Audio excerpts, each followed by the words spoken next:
Shalom, Bapak Ibu yang dikasih Tuhan, selamat pagi. Selamat bertemu di Domingos ini, di hari Minggu 30 Januari 2022. Sebelum kita mendengarkan firman Tuhan, mari kita bersatu dalam doa. Bapa dalam kerajaan surga, terima kasih Tuhan untuk kasih karunia-Mu, untuk berkat-Mu, untuk penyertaan-Mu dari malam hingga pada pagi hari ini kami bangun. Tuhan, kami memanggil namamu ya Bapa di pagi hari ini untuk masuk dalam hati kami. Untuk terus roh kami ini diisi oleh firman-Mu. Untuk terus roh kami ini diperkuat, diperbaharui oleh roh-Mu ya Tuhan. Kami siap untuk mendengarkan firman-Mu dan kami siap untuk melangkah di hari Domingos ini Tuhan. Di hari Minggu ini Tuhan. Di hari ibadah-Mu ini Tuhan. Di dalam nama Tuhan Yesus Kristus kami berdoa. Amin. Bapak Ibu yang dikasih Tuhan, firman Tuhan pada hari Minggu ini, Domingos ini dengan judul keraguan-raguan atau ketidakpercayaan. Keraguan-raguan atau ketidakpercayaan. Landasan firman Tuhan diambil dari Yohanes 7 ayat 17. Barang siapa mau melakukan kehendaknya, ia akan tahu ajaranku. Saya ulangi, barang siapa mau melakukan kehendaknya, ia akan tahu. Entah ajaranku itu berasal dari Allah, entah aku berkata-kata dari diriku sendiri. Yohanes 7 ayat 17 mengatakan, barang siapa mau melakukan kehendaknya, ia akan tahu. Entah ajaranku itu berasal dari Allah, entah aku berkata-kata dari diriku sendiri. Bapak Ibu, mari kita dengarkan satu ilustrasi firman Tuhan. Ada suatu perbedaan menyolok pada dalam hidup ini antara keraguan-raguan dan ketidakpercayaan. Yang satu, yaitu keraguan-raguan adalah masalah kecerdasan. Yang lain, yaitu ketidakpercayaan, pada dasarnya adalah masalah kemauan. Keraguan-raguan adalah kesulitan dalam memahami sesuatu. Ketidakpercayaan adalah ketidakpatuhan. Ikutilah catatan dari hidup dan pelayanan Yesus Kristus dalam Perjanjian Baru. Maka Anda akan sadar tentang perbedaan yang tajam di antara para pengikut-pengikutnya. Satu kelompok walaupun mereka menemui kesulitan dalam memahami dan menerima hal-hal yang mereka lihat dan dengar pada Yesus, tetapi mereka terus mengikuti Yesus dengan hati dan pikiran yang terbuka. Walaupun Yesus adalah suatu teka-teki bagi mereka, namun demikian mereka tetap percaya kepadanya. Mereka tidak dapat menjelaskan apa yang mereka lihat dan dengar. Mereka juga tidak dapat membantah hal-hal ini.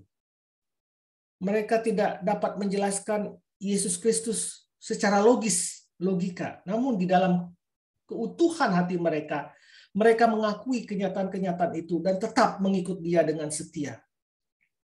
Mereka ragu, tetapi tidak menolak Dia. Kelompok lain yang dikatakan yang tidak percaya, mereka pun tak dapat membantah kenyataan-kenyataan tentang pengajaran Yesus. Tetapi mereka berusaha menolaknya. Mereka tidak dapat memberi penjelasan tentang Yesus Kristus dan mereka menolak untuk menyerah, menolak untuk taat kepada Dia.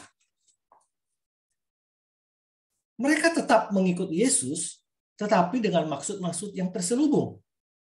Mereka siap menangkapnya. Mereka mengajukan pertanyaan-pertanyaan bukan karena mereka mencari sesuatu jawaban untuk iman mereka, tetapi dengan harapan akan dapat mendiskreditkan Dia. Mereka mencoba menyergapnya dalam keadaan tidak siap, menggantungnya pada duri-duri dilema, menciptakan situasi yang memungkinkan mereka mengajukan tuduhan-tuduhan dan dakwaan sehingga mereka dapat menyingkirkan Dia. Hati orang yang tidak percaya adalah penolakan atas segala sesuatu yang mencampuri hidup sendiri. Sesuatu yang melukai kebanggaan dan sikap ingin dipuji Ketidakpercayaan membantah kebenaran karena ia tidak ingin menyerahkan dirinya kepada kebenaran.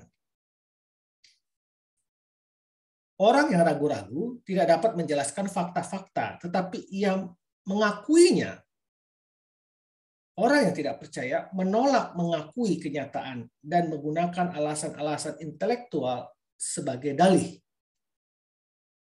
Ia mencoba mendiskreditkan kenyataan-kenyataan karena ia tidak bersedia untuk menaati kebenaran.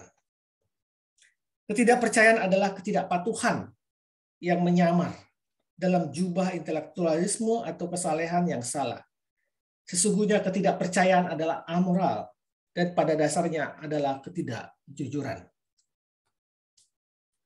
Tidak ada alasan yang masuk akal untuk menolak kebenaran seperti yang ada pada pengajaran Yesus Kristus. Buktinya berlimpah. Perjanjian baru mengandung catatan sejarah yang mutlak dan dapat dipercaya. Dalam setiap generasi ada berjuta-juta orang laki-laki dan perempuan yang bersaksi tentang relevansi dari firman itu, validasi dari Injil. Yesus Kristus bekerja apabila manusia mencoba mengenal Dia. Kekuatan Yesus bekerja apabila manusia mencoba mengenal Dia dan mengetahui Dia. Tetapi ketidakpercayaan mengeraskan hati, melawan kebenaran dan menolak untuk menyerah. Seperti ditulis di meja seorang pejabat militer di markas besarnya di Tokyo. Jangan kacaukan aku dengan kenyataan. Aku sudah mengambil keputusan. Rasul Paulus berkata, sebab kami tidak mengikuti dongeng-dongeng isapan jempol manusia ketika kami memberitahukan kepadamu kuasa dan kedatangan Tuhan kita, Yesus Kristus, sebagai Raja, tetapi kami adalah saksi mata dari kebenarannya. Yesus berkata, barang siapa mau melakukan kehendak-Nya, ia akan tahu tentang ajaranku ini berasal dari Allah.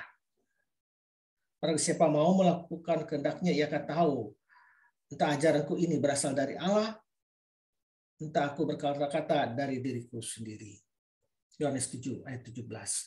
Bapak Ibu yang dikasihi Tuhan, firman Tuhan pada pagi hari ini, pada Domingos ini, pada hari Minggu ini, hari ibadah ini mau mengatakan kepada kita, jangan keraskan hati kita untuk tidak percaya kepada Allah.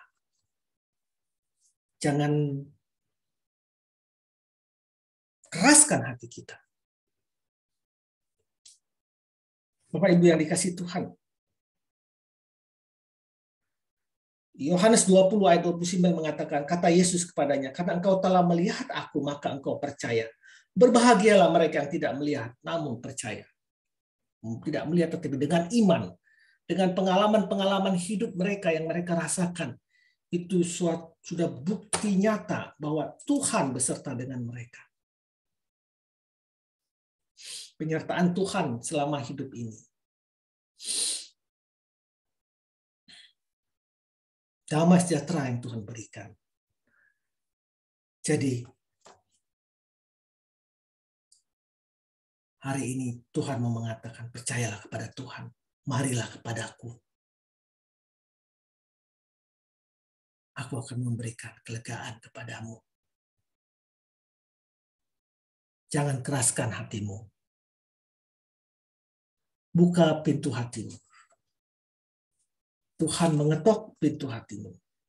Adakah engkau mau membuka hatimu dan mengundang Yesus masuk dan makan bersama-sama engkau?